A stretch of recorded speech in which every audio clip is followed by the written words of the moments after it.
তুমি যদি আমাকে আজকে না নিয়ে আসতে, তোমরা আসলে কোন সময়টায় কত সুন্দর সহজ ছিলে, সেটাই যে এত বলো বকা দিয়ে আমাদের সময় এরকম হতো, ওইটা এই ছবিটা না দেখলে বুঝতে পারতাম না।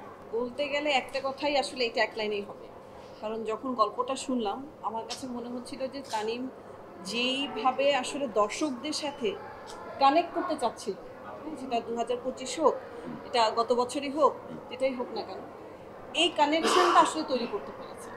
তো সেইখানে আসলে আমরা কয়েকজন শুধু যোদ্ধা হিসেবে ছিলাম আর কি, যোদ্ধা সহযোদ্ধা এরকম ছিলাম, যে ওনার স্বপ্ন। এবং আমি ডেফিনেটলি একজনের কথা না বললেই না, সেটা হচ্ছে জাহিদ ভাই। হ্যাঁ, মানে উনি আসলে এত বেশি পুরা জায়গাটাকে ওই, আমার তো মনে হয় উনি আসলে 90 থেকে 25 পর্যন্ত আমাদের সবাইকে টেনে টেনে টেনে টেনে, মানে হি ওয়াজ দ্য, কি বলবো, হাব, দ্য কানেকশন হাব। তো সেই জায়গায় হচ্ছে ওই কমিউনিকেশন যেটা আমরা করতে চাচ্ছিলাম, সেই এখানে তো দেখছি যে এই প্রজন্মও দেখছে, তারাও যে কমিউনিকেট করতে পারছে, সেটাই আসলে ওই, আপনি যদি বলেন যে আমি ভাবেই ধরবো আর কি 90 থেকে 25।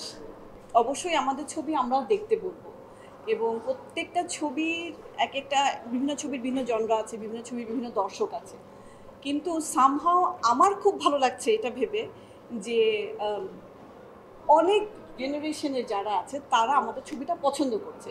যেমন আমি আস্তে আস্তে কৃষেন্দুকে বলছিলাম যে আমার বন্ধু বলছে যে দোস্ত, অনেক দিন পর মনে হলো যে একদম মানে আমাদের আমাদের গল্প দেখলাম।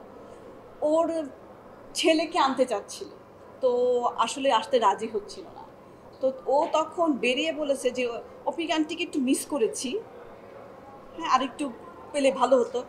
কিন্তু ওর মাকে ধন্যবাদ জানালো যে মা, তুমি যদি আমাকে আজকে না নিয়ে আসতে, তোমরা আসলে কোন সময়টায় কত সুন্দর সহজ ছিলে, সেটাই যে এত বলো বকা দিয়ে আমাদের সময় এরকম হতো, ওইটা এই ছবিটা না দেখলে বুঝতে পারতাম না। তো আমার মনে হয় এটাই আমার প্রশ্নের, আপনার প্রশ্নের উত্তর।